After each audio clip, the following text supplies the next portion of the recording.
Hello and welcome to the Futro Hidden Movie Gems podcast. I am your host, Ty Spiker Christensen.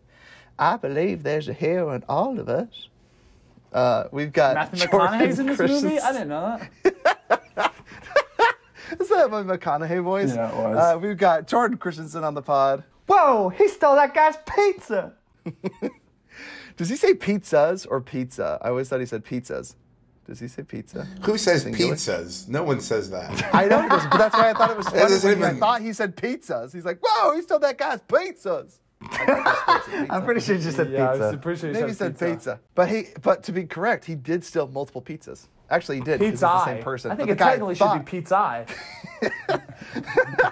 We've got Cameron Mickle on the podcast. I'm back. My back. My back.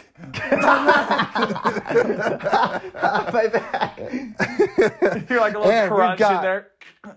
We've got, by popular demand, the man, the legend, Bryce Lidler. The legend. The man. He's twice as much man. I'm not paying for those. I'm not paying for those. Oh my gosh. Why? Just leave the brooms. Deliver the pizza. I swear the time he spends fidgeting with the brooms and the closet and the mops, he probably could have dropped the pizza off for the 29-minute guarantee. Who knows? I don't know. It stresses me out every time I watch it. Okay, folks. We're discussing. And that was so jacked up, the boss, because the other dude gets deported. Doesn't even give him the full 29 minutes. Like, that's a pretty jerky thing to do. Yeah. Oh, man. Guys, we're talking about Spider-Man 2. This movie came out in 2004. We're talking about Spider-Man 2, not The Amazing Spider-Man 2. First directed by our man, Sam Raimi. And his writers were Stan Lee, who did the comic books, and Steve he had a cameo, too. Yeah. And then Alfred Goh did the screen story. He had a cameo as like man dodging rubble or something. If you see Yeah, he saves a woman. He has a very small cameo in this one, but he was more prominent in the first one where he's like, I guess one person can make a difference. Enough said. I'm out of here. Anyway, Tobey Maguire. It stars Kirsten Dunst, Alfred Molina, James Franco. Can you believe that? Rosemary Harris, J.K. Simmons, and then a few others. You're like fired. Donna Murphy. You're rehired. And the Tonight Gala. Yes, Parker, you're rehired. Best J.K. Simmons, best Jonah Jameson of all the iterations, I think, in my personal opinion. So, you know how many, like, if you watching it now, like, did you notice how many, like, people that are big stars are, like, little nothing roles in this movie? Yes. Okay, the bank teller from Community, Jeff Winger. I can't remember his name now. I'm struggling on his name. What is his name? I'll find it in a second. Oh, my gosh, it's going to bother me so much. Yeah. The bank teller's like, you get the toaster if you make a deposit of $300 or more. He's the ladies' man. Is it Joel? What's his name? I will think of something it. Like that. Yeah, it's bothering me. Edgerton? But yeah, he plays this little Joel McHale. Oh, Joel McHale. Yeah, or something McHale. Is it McHale? I think it is McHale. Yeah. McHale. Yeah, or MCHALE. Is it pronounced McHale? Yeah. McHale. George McHale. It's so funny to see him here, and I don't know if he had hair plugs since then, or maybe that's always been his hair. I don't know. He just looked like a loser bank teller, and now he's got slightly more hair. But they spruced him up. Daniel Day Kim he has like one line in it, and I was like, oh, dude, that guy's big now. Freaking the chick from Bones is the one that says, I'm not paying for the pizza. I'm not paying Oh, and, yeah. Yep. She's in Bones, that series. And, of course, William Dafoe comes back for a wonderful cameo, delightful cameo at the end. Obviously, a callback for the first one. And Elizabeth Banks, Miss Brandt's character, the one with the bangs that works for Jonah Jameson, she's, like, really big. She was in the... she's in the Hunger Games. Yeah, Elizabeth Banks. Banks, the voice of Wild Style in the Lego movie. Yeah, she's big. I loved her in one of my favorite movies. They also had the girl from Death Proof. They have a girl from Death Proof? I didn't know that.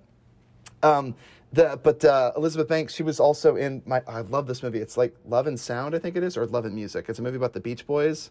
And it's played by John Cusack and Paul Dano. They play the younger and older Brian of the Beach Boys. Really good movie. If you guys haven't seen Love and Music, check that movie out. It's good. But anyway, Elizabeth Banks is in it. So yeah, so many people. And of course, Ted Raimi, I can't help but mention, he's the guy that always helps Jonah Jameson write the lines like Doc Ock. That's Ted Raimi. It's actually Sam What are you Raimi. looking for, a raise? Get out of here. What are you looking for, Bruce Campbell. He's the usher. Oh, yeah. Yes. Can't forget Bruce Campbell, who makes an appearance in each of the Spider-Man movies. It's just brilliant. Just so great. Good. Can I? Yeah. Your shoes untied. You might want to adjust the tie there. Can I help you? He doesn't even let him in. He makes him do this whole song and dance before coming. Shh. No one must be talking after the show is in play in progress. No one will be seated after the play has started. The funny thing is about that scene. So when he can get into a broom closet when he's carrying 10 pizzas, but he can't get into that place because they've only got one door. Like, I was like, come on. Don't even get me started on Spidey sense, because it is, my nitpick bells are going off all over the place, because when he needs to not have Spidey sense, it affects his life, and when he needs to have it, it affects his life. So anyway, I have a few nitpicks there. But anyway, guys, let's get into this movie. What was it like watching this movie for the first time and then rewatching it for the podcast? Cameron, why don't you start us off? Man, I can't remember the first time I watched this. It was one of those movies where I always tried to watch, and then Mom would always walk in on me, like halfway watching it when I'm like 8, and she's like, "You gotta be watching it, it's too violent." Cameron, I have a hilarious story about this movie in particular. I already know violence. what you're going to say. Yep. The doctor scene, I'm guessing, because that was the same scene that Mom would always pick me out of. Our mom watched this movie with our two older sisters, Cassie and Alex, I believe, and when she came back, she's like, "You boys are never going to see this movie ever. There's this horrific, violent scene in it," and she's referring to the doctors in the operating room when Doc Ock first comes to life with his mechanical arms. Anyone take shot glass? Anyone take shot glass? Spinning blade, dude. Guys, Totally underrated line, by the way. yeah. Honestly, that scene is straight out of a Sam Raimi horror movie. Yeah. It's so brilliant. It is so good. It is very suspenseful. The nails getting clawed back on the ground. What? I'm like, how hard is she grabbing that freaking ground? Oh, dude, for her life, dude. It's for her freaking life. I don't care. And the scene also where the shadow of the claw goes across the woman and she cowers in the corner. It's like reminiscent of Psycho. It is so good. And the scene where he's using a chainsaw is totally Ash. Like, yeah, exactly. Evil Call Dead. back to It's Ash amazing. from Evil Dead. Love it. So anyway, that scene. So yes, Cameron, just to go along with what you're saying, yes, our mother, I think I saw this movie twice all the way through, but had that scene skipped out for me. So I never saw the best scene of the movie, which is, of course, when Doc Ock animates we for the talk first about time. that all the time, like how amazing that scene is and how it's totally his style.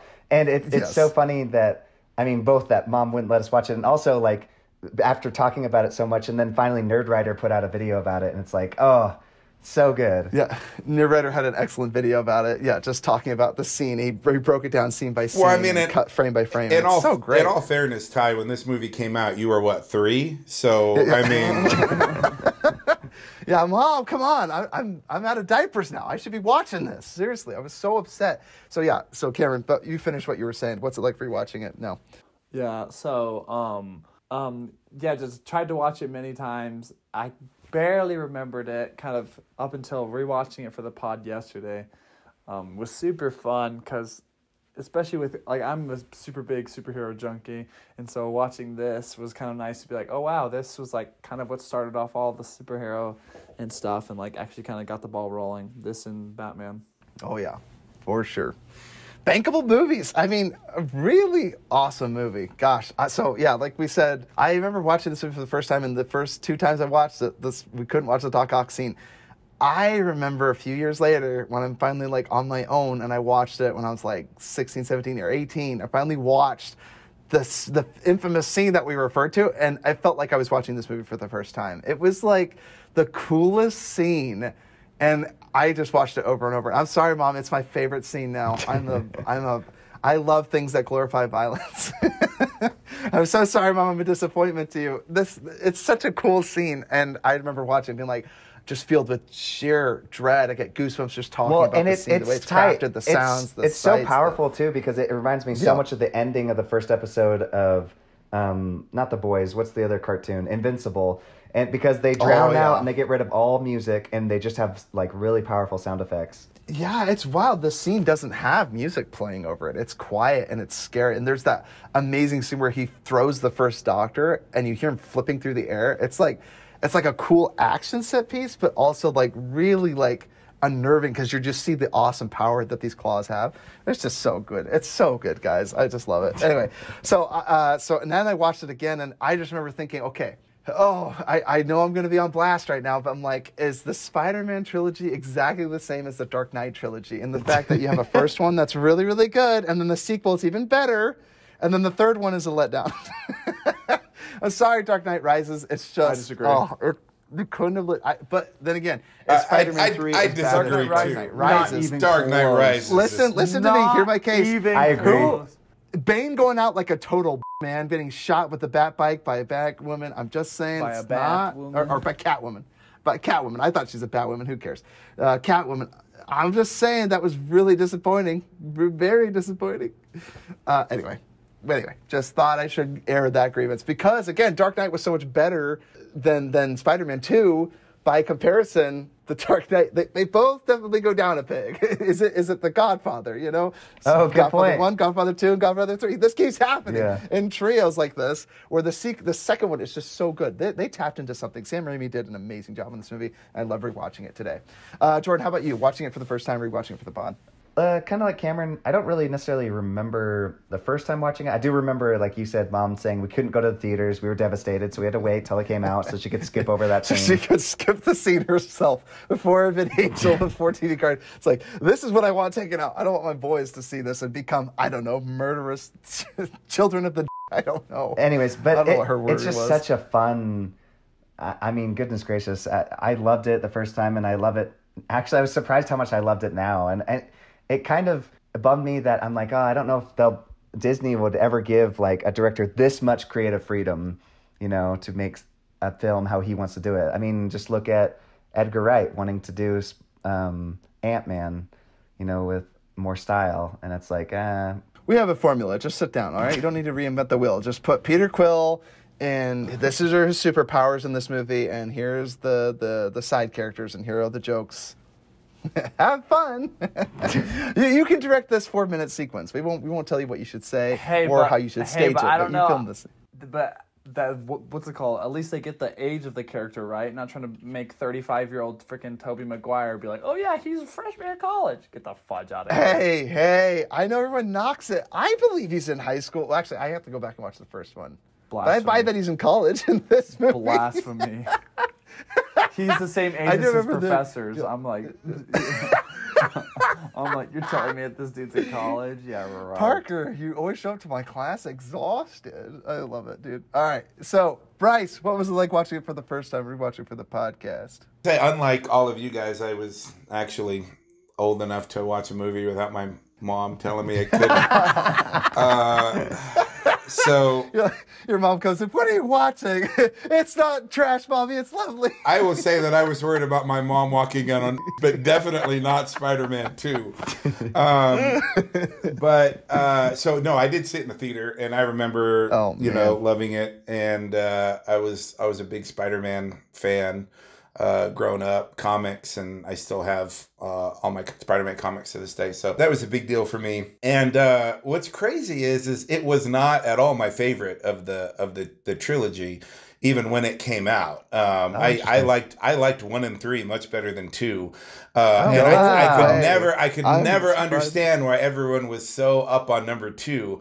And then rewatching it, and I've seen it several times over the years, but rewatching it for this, I actually found a greater appreciation for it than I had previously. And, kind of from the artistic side of it, seeing how much it inspired, the superhero movies we're seeing now. Like, I definitely have a much greater appreciation for it than I did earlier on. Just the horror elements and all that stuff, that I never really picked up on before. Or really understood, and then, little things that you see now, like for example, the scene Cameron mentioned about, I'm back, my back. if you notice, before he mentions like focus on what you want, and he lands on a forward focus. So little things like that I never really noticed before. I was like, oh, this is a cool little thing he did, you know? Like when he gets up, you'll see on the right, it's all you see is the word focus from the car. And I just thought little things like that were pretty cool throughout the movie. So, and that scene plays out to what's so great is after he like nearly, he smashes into the top of the roof of the car and hits the other one. He's like walking, holding his back, and he like lightly leans up against the car in front of the one, and the alarm goes off. I don't know. I think that's so funny. It's just like, let the scene play out, right? It was funny as everything from when he's at the party, he keeps trying to get a drink and he can't. For one reason, and then he finally gets it, and it's just an empty glass. I mean, like they have that running theme throughout. Like it's just bad luck for Peter. I told my wife, dude, just kill myself. Like holy crap! Like is anything going right in his life? And it's the moment where it's like the lowest low, and then it's just like Mary Jane has agreed to marry me. It's like, just the worst luck, dude. Oh my gosh, everyone's on Peter Parker, man. It's just so sad. Oh man, and what a loser! What has he done besides effing go to the moon? Oh my gosh, if he mentions the moon one more time, shut up, dude. He's so annoying. He reminds me of that Brian Regan thing where he's like, any dinner party you can just beat anyone out. I walked on. I was on my lunar rover. Yeah. I remember thinking I should probably obey the speed limit. Then I realized there is no speed limit. I'm the only one up here.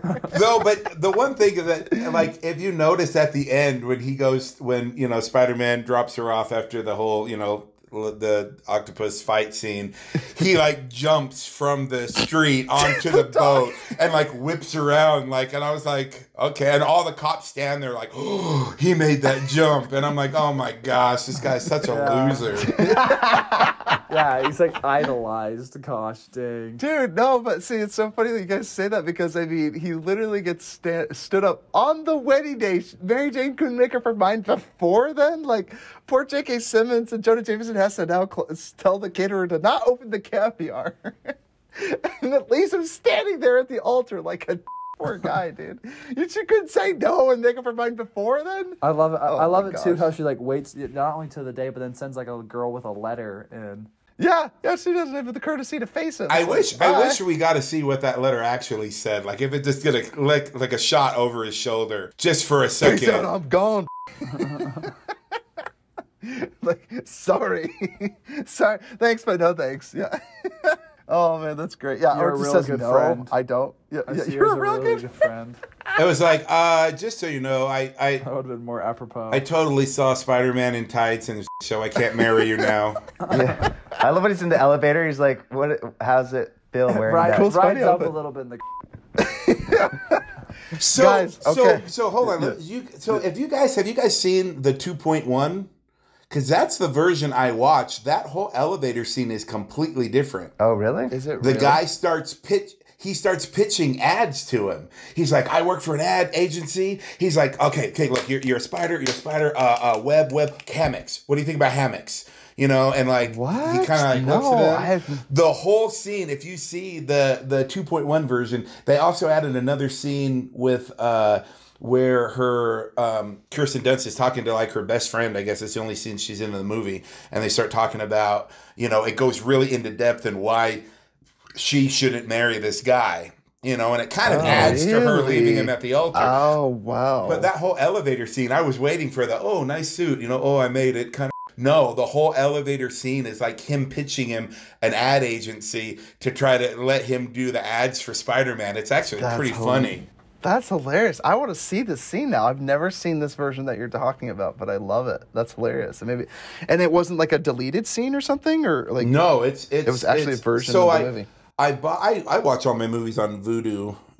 Shout out to Walmart, but I watch them all on Vudu, and they had a package where it has every Spider-Man, and it has the edited version or the editor's version of Spider-Man 3, so it's a little longer, and then 2.1. A Spider-Man 2. Interesting. I'll have to film that scene on Marco Polo it to you or something. That'd be funny. That'd be great. I wonder if they have it on YouTube, like all the different scenes between the movies. Yeah, right. Like because I remember watching Lord of the Rings for the first time in college and being like, there's like 40 minutes in this movie that I have not seen. Like I remember seeing Saruman and his story because they totally removed that from the Return of the King. and you're like, oh my gosh, Spider-Man. Like, he has this whole thing with worm tongue. It's incredible. If you guys haven't seen the extended even Lord his of the death, Return like of the they King, cut that from it. It's yeah, crazy. you don't know what happens to him. You're like, I guess he just disappeared, and I didn't realize it the first time I watched it, but when I finally saw it in college, I was like, this is amazing. Like, this, why did they ever take this out? I mean, again, the movie's already running at 3 hours, so I can understand, but Yeah, anyway, whenever you can't remove Spider-Man. Whenever I want to fall asleep, I'll just put on those extended versions. And of course, you're referring to Hobbit because Lord of the Rings is perfect trilogy. But I think the Lord of the Rings trilogy is closer to a comparison of the Dark Knight than Is that right? than the Spider-Man to the Dark Knight. But So you think it's like 2, 1, 3? Then I guess the order, like. I'm just saying in terms of epicness and comparing. I think comparing trilogies is easier that way than Interesting. comparing. Yeah, because I think it's Lord of the Rings, Two Towers is my favorite. This does not come close to the Dark Knight trilogy. Yeah. I love that you say that, though. No, I loved hearing that you like 3 and 1, Bryce. I love hearing that because I am a huge Spider-Man 3 defender. I really am. Guys, watch this movie and you'll see that the same scene happens where Peter Parker goes back to being a nerd. There's like a couple of girls that look at him and they're like, oh, he's cute. But they think he's cute in an adorable way, right? It's not like he thinks he's like I'm just getting my life back and I can be myself again, right? He doesn't have to pretend to be Spider-Man on his off time. He can just be Peter Parker. What's great in the third one is he thinks he's hot shiz and girls think he looks ridiculous. And everyone thinks it's so cringeworthy. And it is, but it's like, but see, Peter's not self-aware. Like, he is a nerd. That's why he thinks he's cool, but he's not. But like, I don't know why everyone can't get past that. It's like everyone lost their critical thinking skills. But it's like Peter Parker thinks he's cool, but But he's you not. also It's gotta the think- symbiote Spider-Man that's giving him all this false confidence. I mean, to Cameron's point about the whole age of the actor versus, but I mean, if you think about at college, we all know freaking, 3 or 4 Chads like that in college that, just think they're whatever, that, slide into the club or whatever. Like, I mean, so yeah, it's cringeworthy, but at the same time, like, what 22, 23, 24-year-old dude in college that just, it's very accurate, I think. And that's one thing I do like about it. Yeah. But I think Spider-Man 3 gets way too much hate. I mean, It does. Maybe too many villains, or they should have done Venom a little different or whatever. Yeah. But I mean, the botchery of Venom, But and then again, it's not like Tom Hardy saved Venom. Yeah, it's like they can't do Venom properly. not if it's not rated R. That's all I'm saying. Like, Amen, dude. Make He Venom lives really off compelling. human brain. Dark. Pisses me off. Cameron's a big Venom what do you call it? Advocate, enthusiast, a connoisseur. So I love it. So let's get into 2 of our favorite things from this movie. Why don't you start us off with, Bryce? 2 of your favorite things. Kirsten Dunst.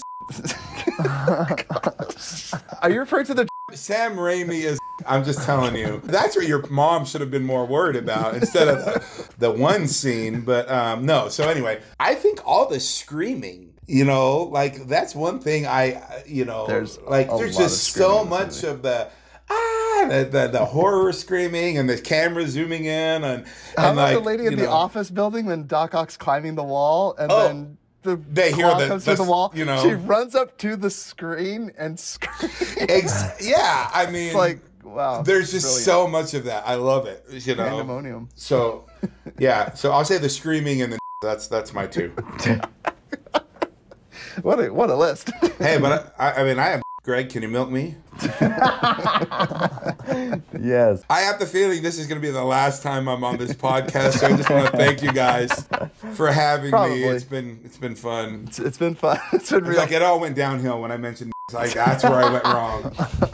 Crickets. Anyway, so my 2 favorite things about this movie. I'm going to edit this from the pod. It's not a big deal, so I don't know why everybody's acting weird about it. I think you should keep it in. This is great content.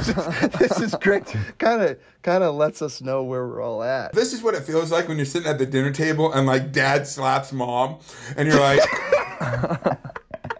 You're like, did that really just happen? Do I get another bite? Or is dinner over at this point?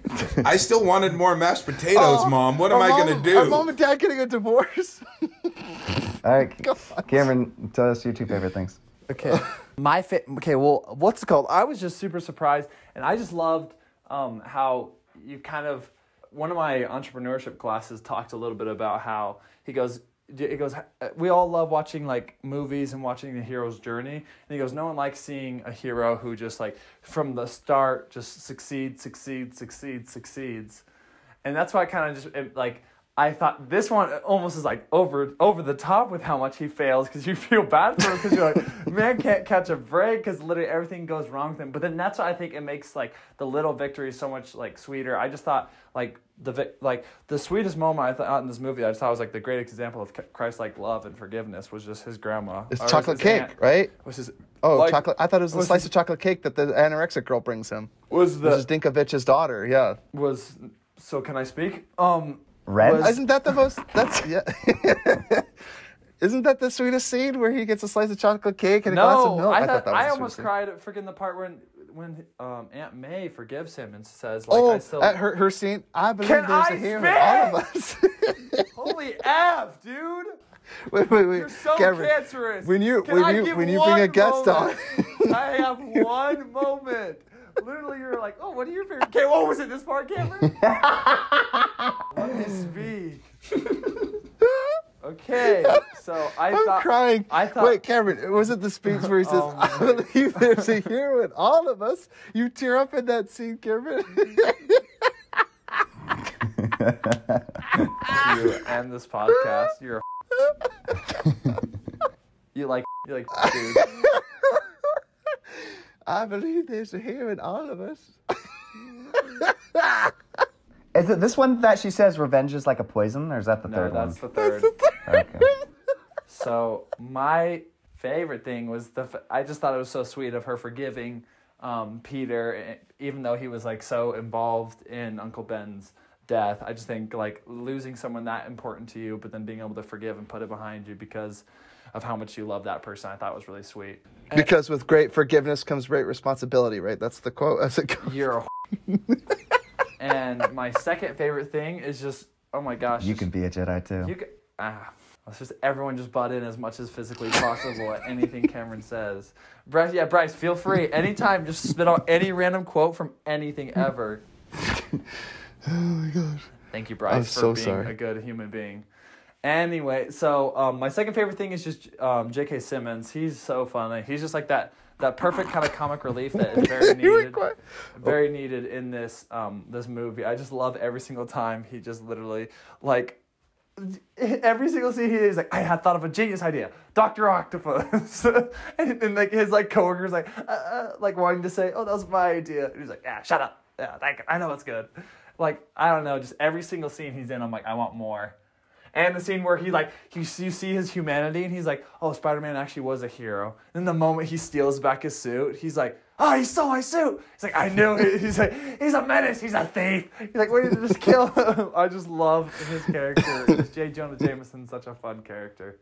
He was just as scary in the movie Whiplash as he was in this movie, right? Not even. Oh, gosh. Guys, love it. Jordan, how about you? Two of your favorite things? Probably have to be a Sam Raimi style. I could never get sick of it. I even love Oz the Great and Powerful, which I heard from some people they didn't love it, but I absolutely I think you heard from me. Yeah, maybe. I famously said I didn't like it as much, but you also said you didn't like it, but you liked it as you watched it more and more, right? No, I loved it from the get-go, so I'm... No, I think, am I not mistaken in the fact that you didn't like it the first time, but then you watched it again, you're like, I do like it more now? I maybe I was talking about Alice in Wonderland. I thought he said that as well. Typo. I think we both could be mistaken. We could be wrong. We could be mistaken for a different movie. But it's fine if you like it, because I watched famously, what was the movie I didn't like? But yeah, you watch it on repeat and you're like, oh, I like it so much better now. Enemy? The Wolf of I've Wall only seen it once, Street but, is one that I didn't like the first time, and No Country for Old Men. Anyways, this movie I just love. I mean, like Ty said, famously, I've rewatched that doctor scene many times over again. I wonder if it's just that, you know, our parents kept us from so many things. Now that we can watch things, it's like we're just like indulging in all the worst things, you know, I don't know. But I just love this movie, and it reeks of his style. And I love, Bryce kind of already mentioned it, but the humor of this movie, there's so many jokes.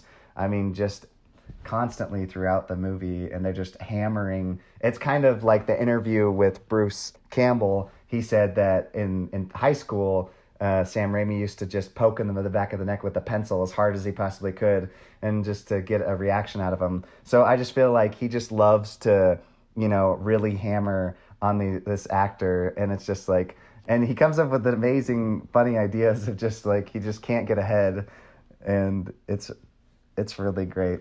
This movie's funny. I mean, even to the point where, I mean, just little things like, it would have been so easy he gets his bike run over with that whole thing. But yet you still see him later on dragging his bike back down the sidewalk. Yeah. With hundreds of pictures of Kirsten Dunst along the wall. He still went back to grab his bike in the middle of New York.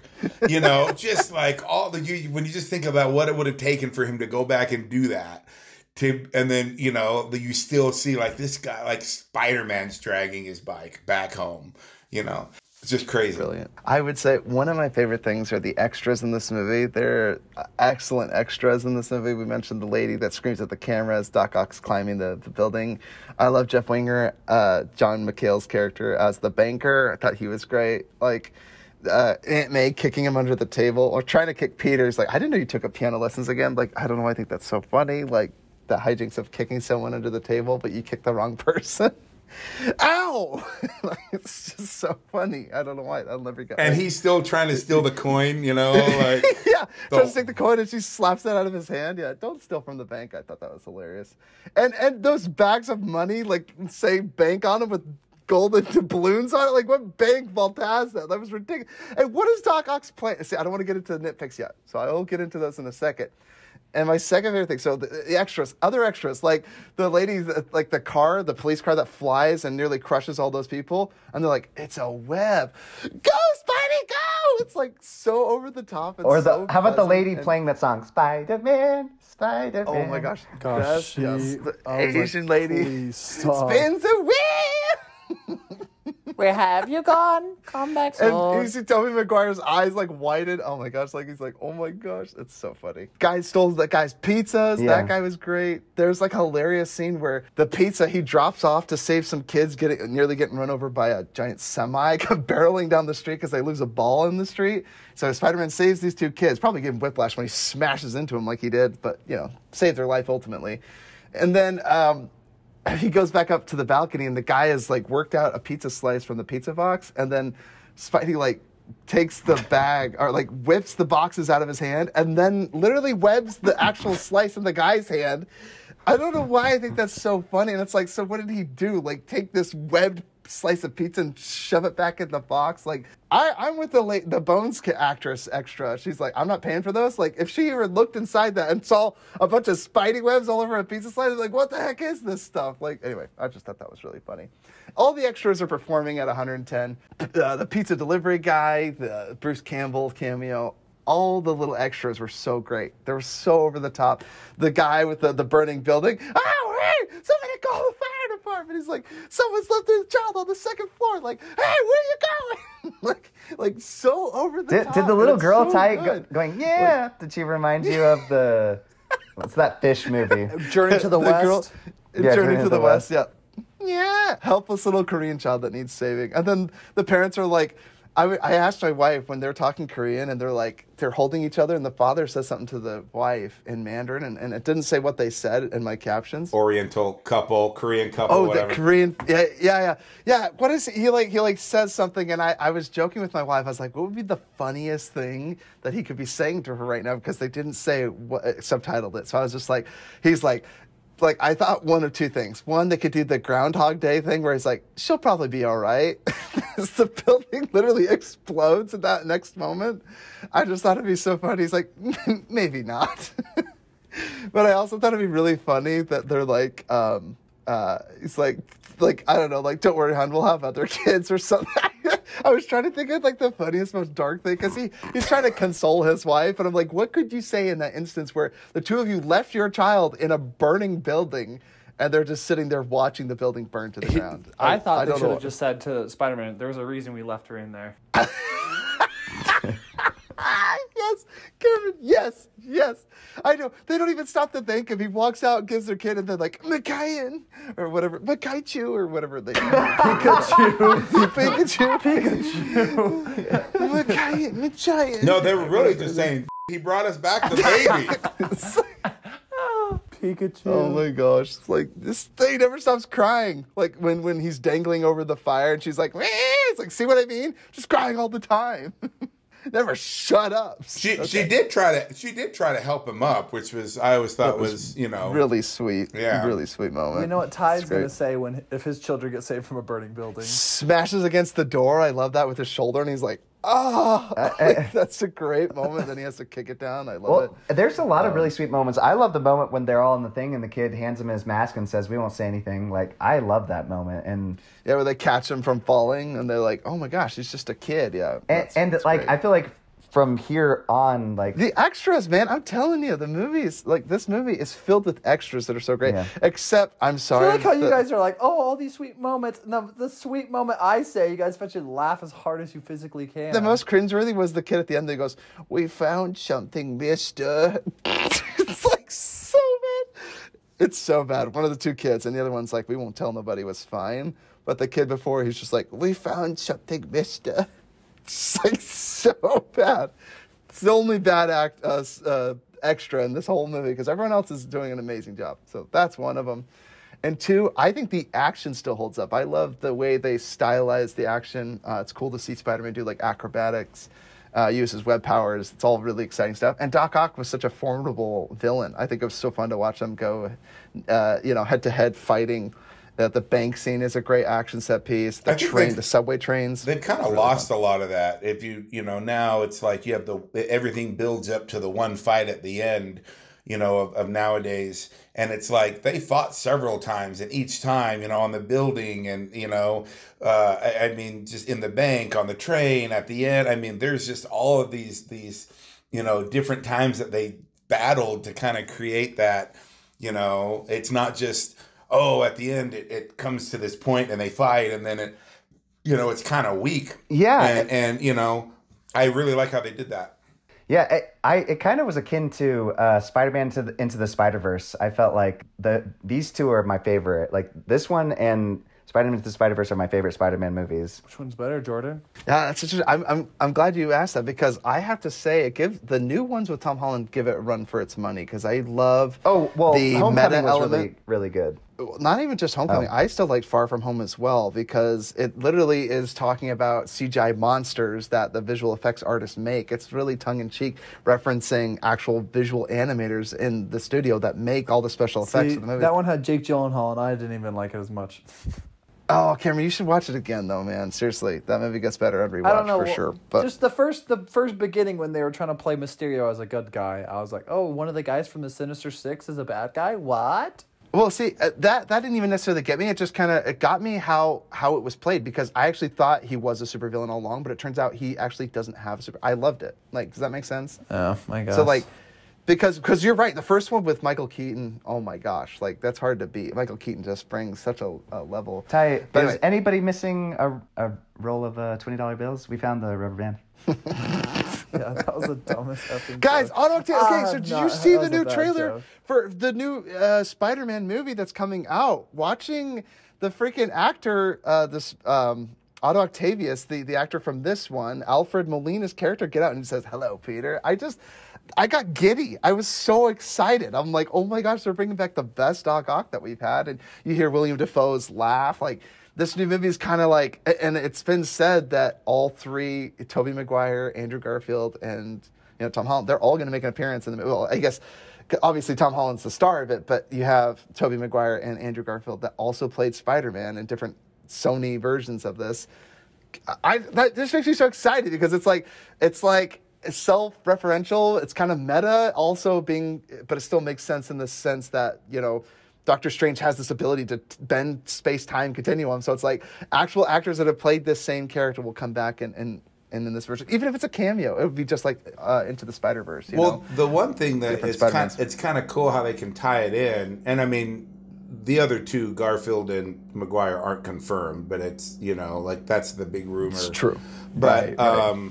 But if you like in this movie, when they said, when you're talking about that scene where he names Dr. Octopus, the first thing he says, Dr. Strange, and he's like, good, He does, that's but it's good. taken. But it's so taken. so he exists in that universe. Yes. Or at least Yes. they know about Doctor Strange. So I kind of like how, it's kind of Doctor Strange in the new one that's, if they, merge those, that's kind They're of all doing here. it. That's kind of a cool tie-in. They're all connected. I'm hoping it does happen, but Yes, it's true. Like, I even went to the IMDb just to see if they're listed. They're not. But again, I mean, you watch Interstellar and you find out that freaking Matt Damon is stranded on the planet. You're like, like moments like that make me so glad to be alive and reminds me why I go to see the movies for moments like that. So one anyway, thing I did like too is like the little things about just knowing Spider-Man even before you knew, like Connors, he is missing his arm.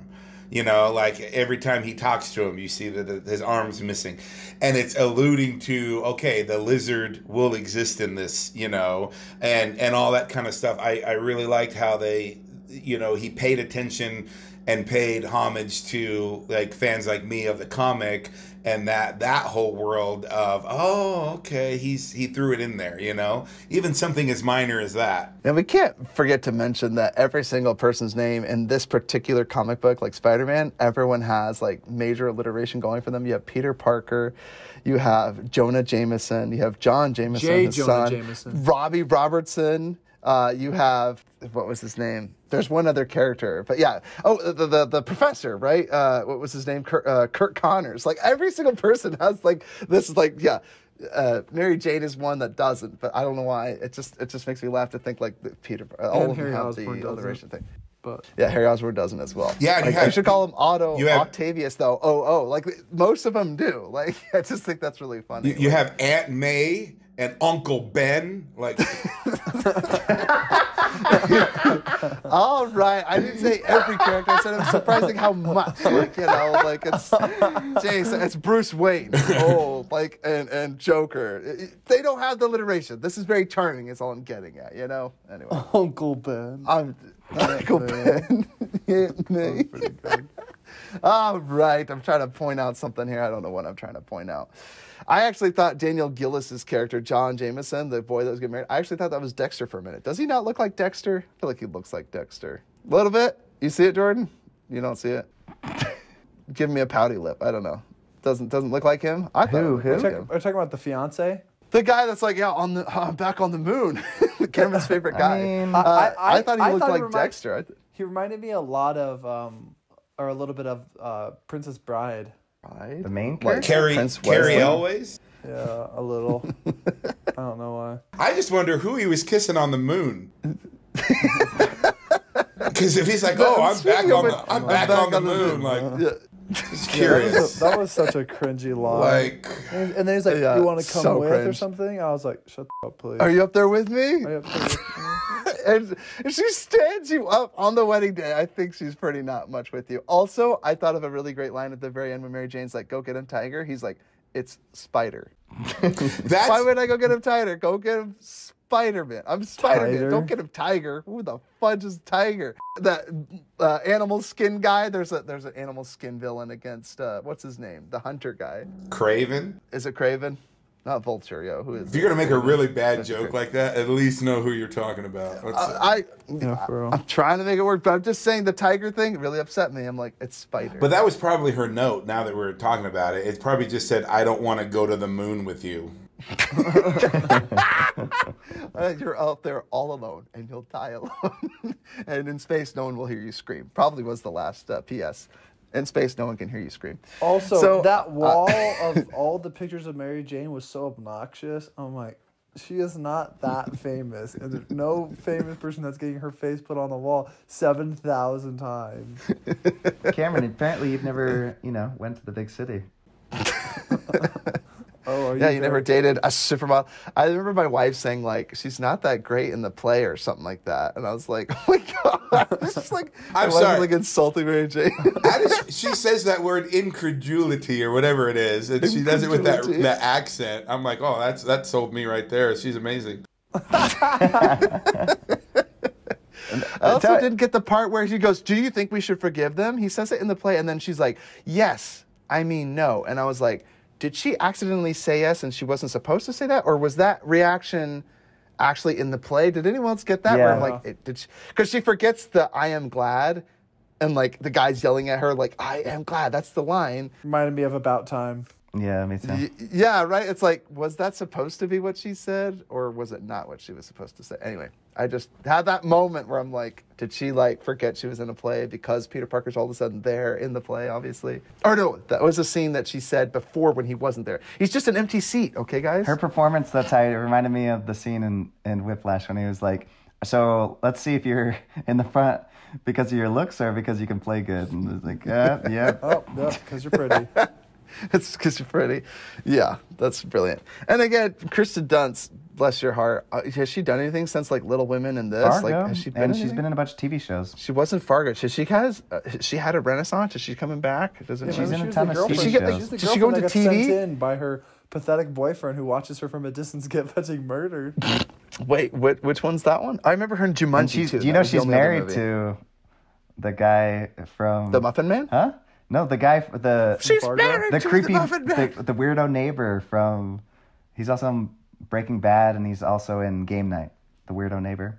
Oh, Todd. way. Well, no, yeah, she's the butcher's. Wait, but she really married him in real life? She hooked up with him in Fargo because remember they played husband and wife in the show, and then they got And married. they're like, it works so well on set. Let's just be a real life couple. I wonder if that's how all these couples end up together. Angelina Jolie, Brad Pitt, much, right? Famously happened. All right. So anyway, let's get into Mr. Dinkovich. Love Mr. Dinkovich.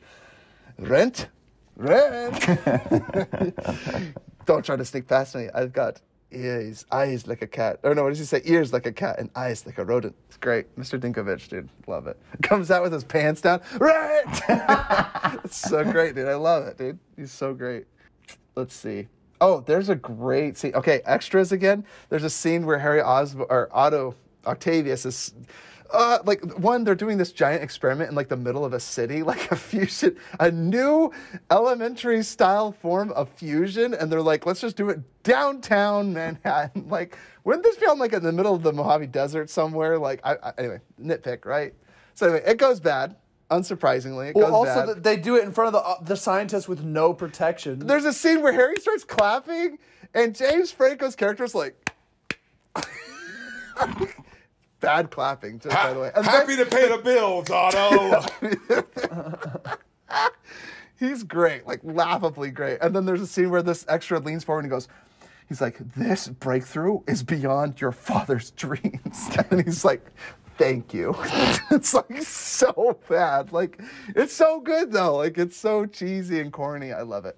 Love it. Just what a breakthrough. And then like, he's like, oh no, shut it off. I'm in charge. And then he gets like saved by Spider-Man and he's like, this doesn't change anything. The second after he got his life saved, doesn't change anything.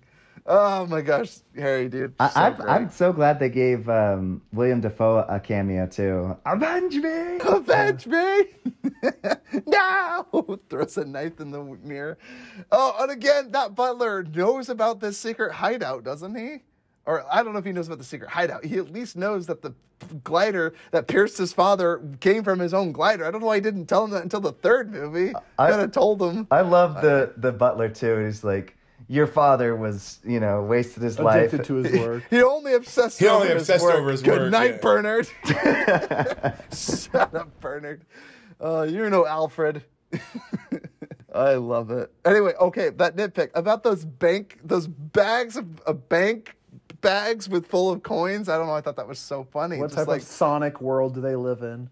it's just Or Spanish freaking Mario. doubloons. Yeah. Millions of What? coins. Just Well, in the and bank. when then he he's throwing nailed the bags of money. yeah, was and so when he cool. nailed Octavius, like Doc Ock, he's not like He's not superhuman. superhuman.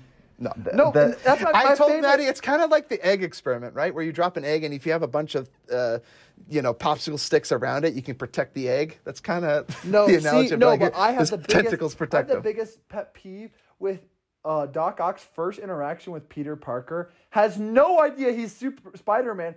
Throws him through a brick wall.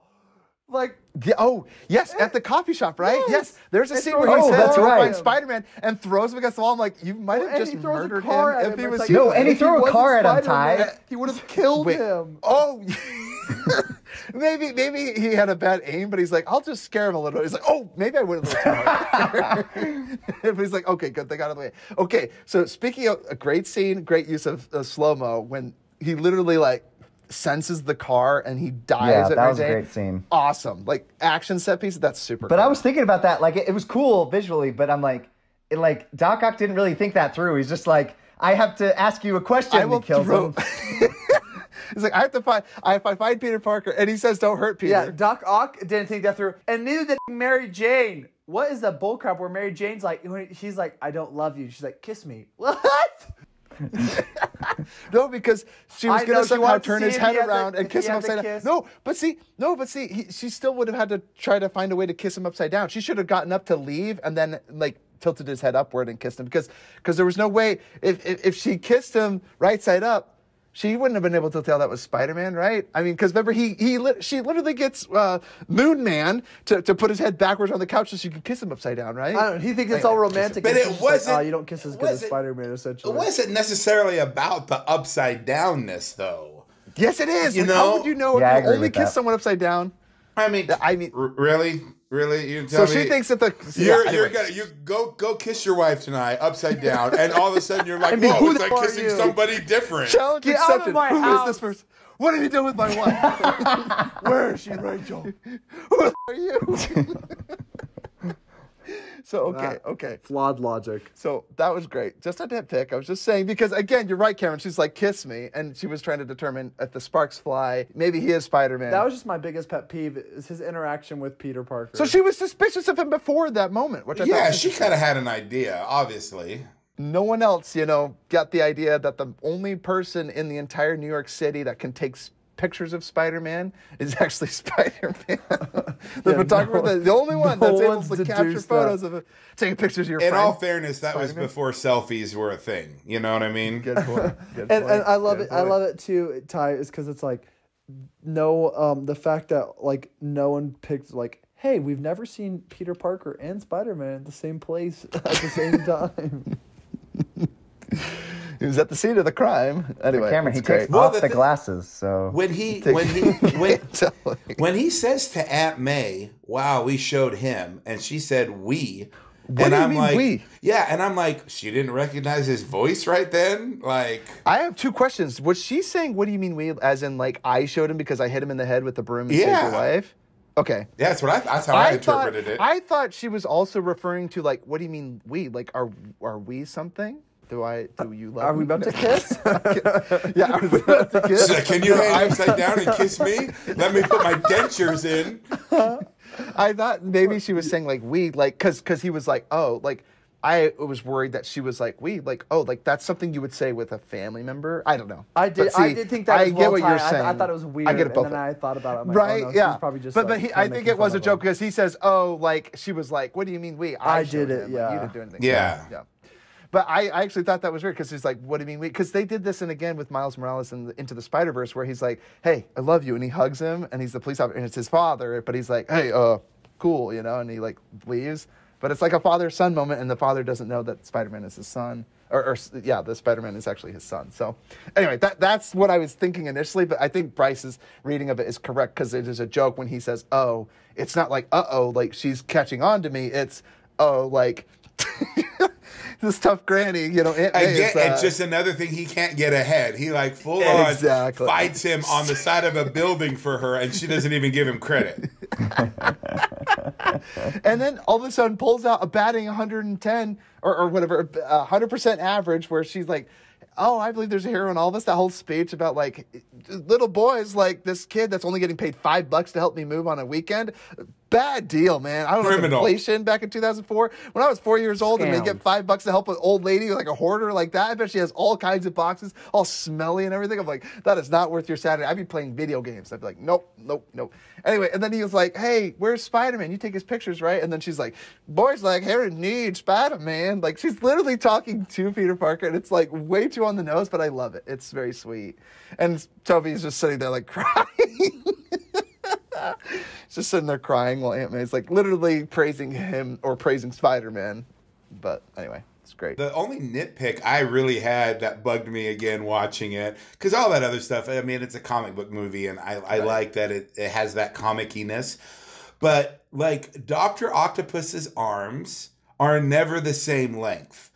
Like, when he first puts him up, they're like, you know, like, even when he's like, oh, like, no, you know, where's Padme? Oh, you know, like, the arms are, like, not that long. But then in the scene with the doctor, they're, like, going into 3 rooms, you know, they're just so massive. Yeah, they were long as shiz. And I'm like, wait a minute, the metal doesn't grow. Like, I'm sure it expands a little bit, you know, with the grooves, but, like, it's see like, a slinky? It's kind of like that. Dude, it was ridiculous. Like, that's the one thing I was kept like... Yeah. Love it. Okay, my big nitpick, here's a big one. You guys might not think of it in the moment, but there's a scene where a guy is getting mugged and Peter Parker's like done away with Spider-Man. Because he's not Spider-Man, he can't Because help. he's not Spider-Man, he doesn't want to help the guy getting mugged. He can still call the police. He looks over him, he's like, help. He's getting mugged, and Peter turns away have to call the police. And leaves him. He can just go over and fight the person by himself as a normal human being. I know, he's like, I guess I can't be Spider-Man. I guess I can't do anything to be an upstanding citizen of the law. Like, I'm just going to let people get mugged left and right from me. Yeah, I thought that. Anyway, I just literally put, guy getting mugged. You don't have to be Spider-Man to stop the mugging, is what I put. Yeah, like, I was like, that's crazy. I saw that, and I was like, okay, I guess you took off the suit and your morals just go out the window with it. Yeah, it's crazy. Well, it's pretty much like, you know, church on Sunday, you know, once the suit's off, then, you know, it doesn't matter anymore, right? I really like the scene where he puts Spider-Man down on his couch, and then he grabs a knife, and he's like, let's see who's behind the mask. And Harry's reaction. Yeah. Drops the knife, falls over backwards, and then he immediately like takes off the barbed wire. How does he just get out of the barbed wire? Dude, his powers are so inconsistent. Oh, you want to talk about inconsistency? Let's talk about Spider Sense. Okay, he's sitting there picking up his books on the ground, and he gets hit in the head 3 times with backpacks. Does his Spider Sense not allow him to not look like such a loser on campus? Or is it because, like, anyway, just saying. And then he has the inability to realize that they're going to throw a super surprise party. He goes into his house, and they say, surprise! And Aunt May doesn't wait for 2 seconds, but then says, let's say something! Which is weird. Like, let him breathe in, like, what just happened?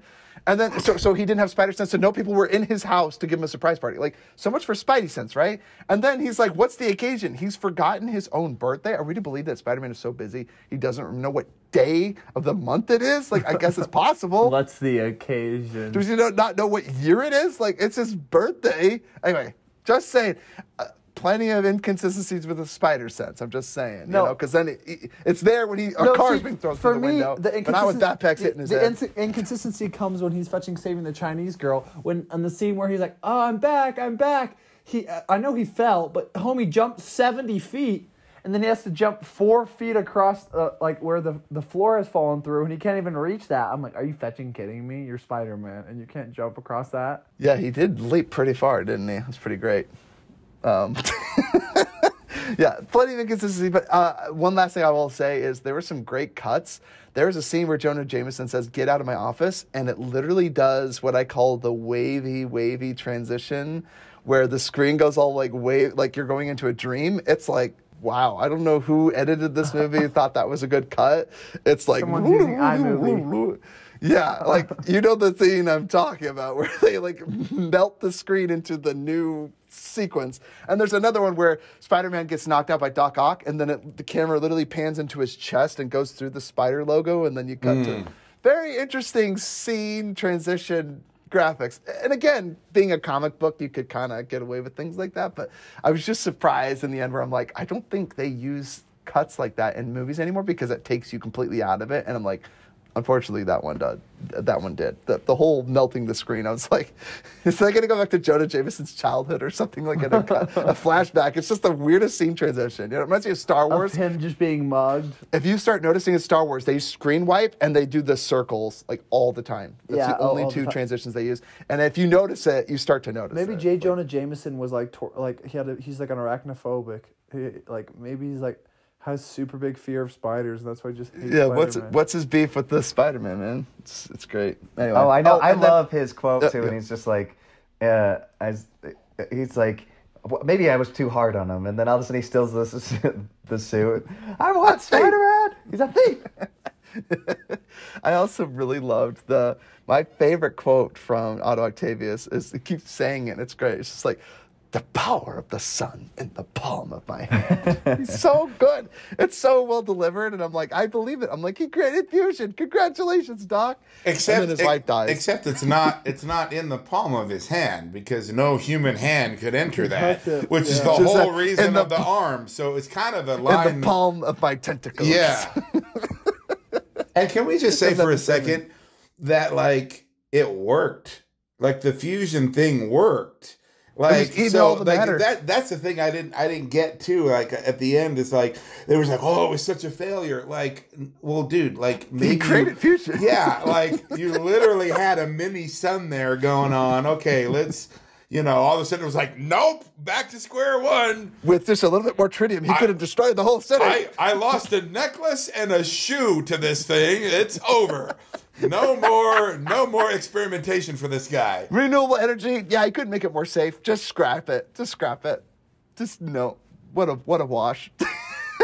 And again, performing in the middle of the city. And then he's like, and then where does he go? He goes to like some dilapidated building in the middle of the lake. Like, what was that place? And then he's like, drowned it. Like, okay, Can you just so like what? It can't evaporate the water. It's like evaporating, like molten, like beams of metal are coming in and just dissolving. But throw a glass of water on it, and here we go. Like we killed it. Mind you, the thing doesn't seem to be going away when he's sinking into the lake. It's still very much a ball of. What's it gonna do to the wildlife? I don't want to be that scuba diver that finds that. It's gonna sink into the center of the earth on and vacation in Manhattan, and you're like, "What is that?" It's gonna sink to the bottom of the lake. Doc Ock and the fetching sun. Great, cool though, because again, if you look at the three movies side by side, they're all the same. They have a scene where Peter Parker is coming to terms with being Spider-Man or not being Spider-Man, and then he has to, balance his personal life.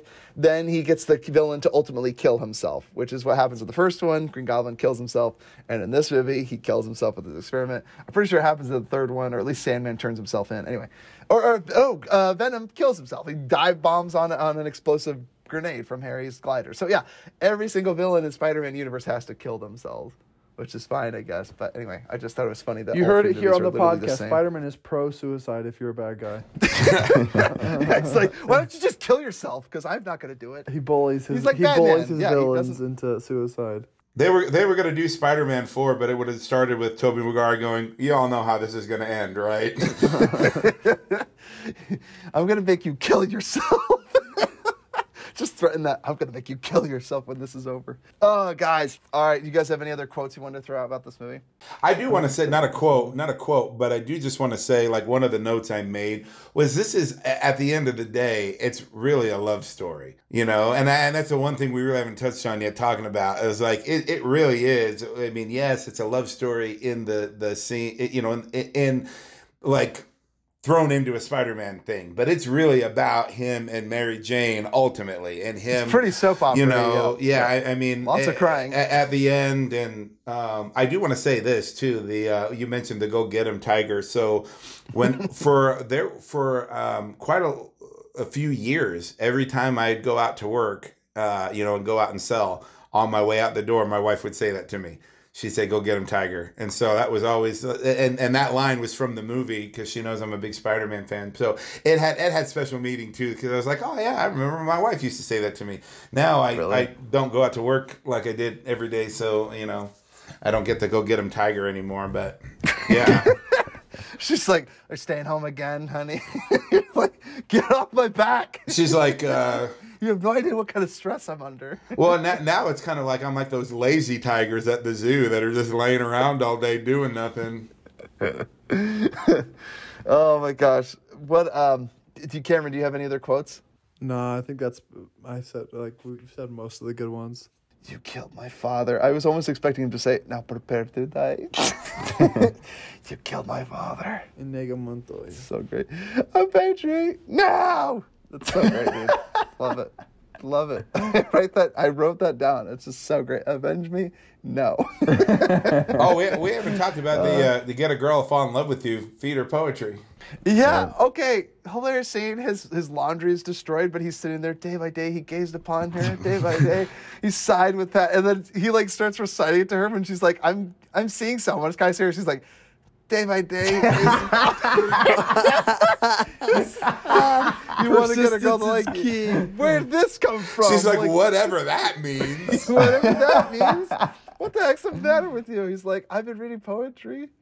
Okay, I'm getting engaged. It's getting kind of serious. Oh, another line. You want to talk about soap opera? There's a scene where he goes, I always imagined you'd get married on a hilltop. He tells her that. I'm like, what is he talking about? Like this high school. I always imagined you'd get on a hilltop somewhere. Here's the groom. You hadn't decided yet. What? What is this stuff? Is this his dream? What is this? Speaking in riddles. Yeah. Day by day. He's the Riddler. Maybe learn that. Dude, Tobey Maguire, he's Riddler in the new Batman. I'm telling you, T.S. Eliot's more confusing than advanced science. I'm getting married in a church. Getting married in a church, by the way.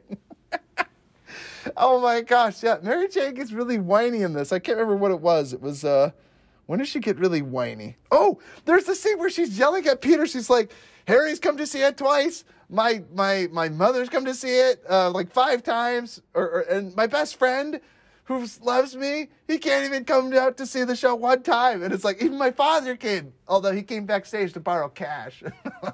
I'm like, okay, I'm sorry, Mary Jane. We don't all have time in our lives to go see your stupid play.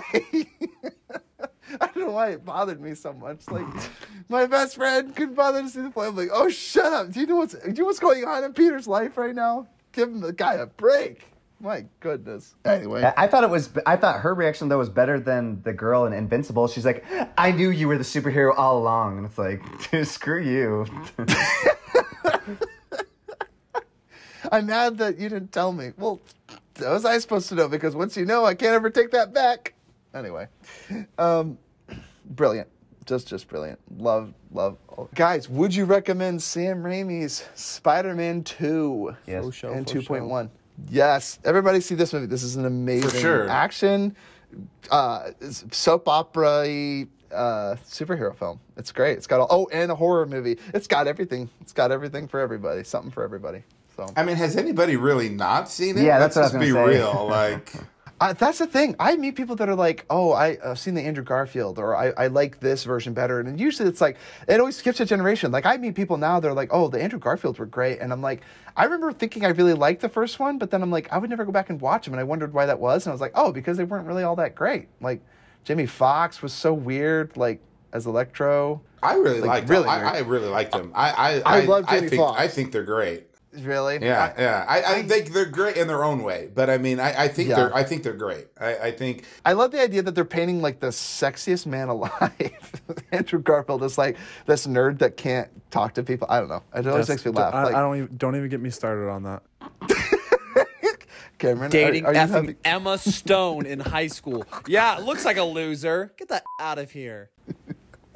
Oh, you think that's unbelievable, Cameron? Watch Superbad. Jonah Hill in high school with curly hair. Emma Stone dates him or finds some interest in him. He tries to hook up with her and she turns him down. But she totally flirts with him and like because she's using him to get alcohol. That is not what happens in that Superbad. is. I think you're confusing the characters because I'm pretty sure that doesn't happen. No, watch it again. No, because she's flirting with him in the foods class, right? Yeah, because she's trying to get him to bring alcohol. Watch it again. I don't know. I just watched it again. And because at the very end, he freaks out at her. He's like, "Why would you?" She's like, "I'm not interested. I just want to. You just used me." Yeah. I think he headbutts her. Isn't that when she doesn't? But she goes in for a kiss, doesn't she? No, he goes in for a kiss. She just turns and he hits them, nail each other in the face. Ah, man, revisionist history, man. Maybe we didn't watch the same movie. Are you thinking of Project X? You're thinking of Project X. You're thinking of Miles Teller, the cool kid. Oh, jeez. The booze to Project X. All right, folks. Thanks again for tuning in to Futro Hidden Movie Gems. Leave us an email, futuromovies@gmail.com. Check us out on Patreon. Check us out on Spotify, Instagrams, Facebook. and all the social media sites. Leave us 5 stars. And tell us a movie that you'd like us to review. What's your favorite version of Spider-Man? Who plays the best Spider-Man? Tobey Maguire. I don't know. Miles Morales may have Tobey Maguire. Let's just not forget the face he makes when he's stopping the subway train, okay? When he webs the walls. Yeah, that was a nitpick I forgot to mention. He's way too loosey-goosey with, like, he's Mr. Hide his identity at all costs, and he's like, second half of the movie, he's like, let me just show as many people as possible. This whole subway train, and not run the risk of anyone recognizing me. And Doc Ock, and Mary Jane, and Harry, like... Yeah, there's the cat's out of the bag by the second one. That's a good point. Like, no one knows at the first one except Green Goblin, and he dies. And this one, it's like his arch nemesis, his girlfriend, his half of the town. Well, did Uncle Ben know? Uncle Ben, he does find out, right, as he dies? No.